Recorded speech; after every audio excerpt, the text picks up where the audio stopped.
Hello everyone, এসে গেছি আজকে চিকেনের একটা খুব টেস্টি রেসিপি নিয়ে।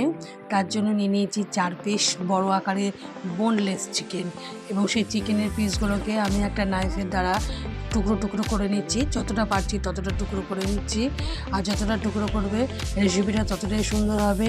অনুরোধ তোমাদের কাছে একটাই, ভিডিওটা স্কিপ না করে পুরোটা দেখো, তাহলে বুঝতে পারবে রেসিপিটা কি। আমি এখন বলবো না, তোমরা পুরোটা দেখো, তাহলেই বুঝতে পারবে। এখন বলে দিলে সাসপেন্সটাই নষ্ট হয়ে যাবে। দেখো, চিকেনগুলোকে সব যতটা পারলাম টুকরো করে নিলাম, আর 4টে বড় আকারের চিকেন নিয়েছিলাম। দিয়ে দিলাম আদা পেস্ট, দিয়ে দিলাম পেঁয়াজ কুচি করা, লঙ্কা কুচি করা, আর দিয়ে দেবো কতগুলো রসুন কুচি করা। এখানে কুচি করে দিয়েছি, বেটেও দিতে পারতাম কিন্তু দিইনি, তার কারণ দিলে সেখান থেকে জল বেরিয়ে যেত, তার জন্য আমি গোটা দিয়েছি, মানে পিস করে কেটে কেটে টুকরো। আর দিয়ে দিয়েছি 2 চামচ বেসন, আর দিয়ে দিয়েছি পরিমাণ মতো লবণ। দিয়ে এবার খুব ভালো করে মাখিয়ে নেবো চিকেনের সাথে। হলুদটাও সাথে দিয়ে দিলাম, আর দিয়ে দিলাম কাশ্মীরি লঙ্কার গুঁড়োটা। কাশ্মীরি লঙ্কার গুঁড়োটা দিলে কালারটা ভালো লাগবে।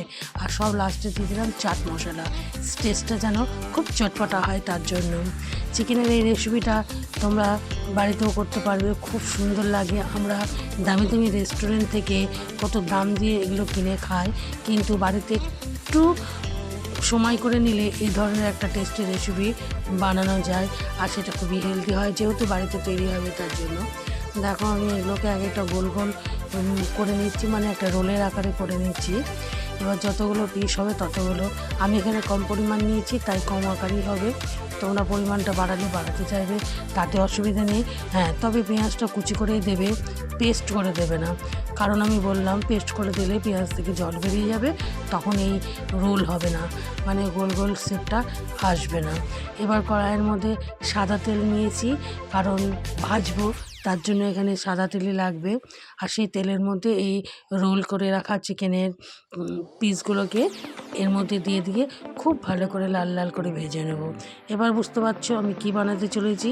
হ্যাঁ, চিকেন পকোড়া বা চিকেন মাঞ্চুরিয়ান বলতে পারো, যেগুলো আমরা দামি দামি রেস্টুরেন্ট থেকে খুব বেশি পয়সা দিয়ে কিনে নিয়ে এসে খাই, সেগুলো অল্প খরচে বাড়িতে বানানো যায়। আর বাড়িতে বানালে সেটা খুবই টেস্টিও হবে আর স্বাস্থ্যকরও হবে। দেখো, সবগুলো আমি ভেজে নিয়েছি, আমার পরিমাণটা কম ছিল তাই সময়ও আমার বেশি লাগেনি। আর ভাজার সময় তেলটাকে গরম করে নিয়ে মিডিয়াম হিট করে দেবে। দেখো, সবগুলোই ভাজা হয়ে গেছে।